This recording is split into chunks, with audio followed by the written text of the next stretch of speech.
Guys, dito kami sa Tongchong. Ayan.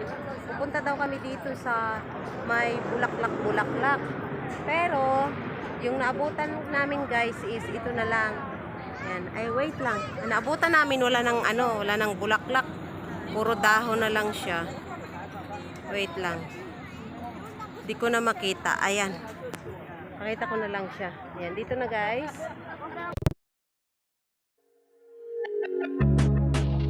Si Jen, sunog na. Wala pa naman, hindi naman nagugulat ako eh.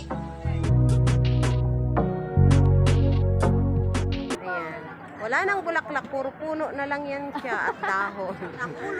Kasi, late na kasi kami guys.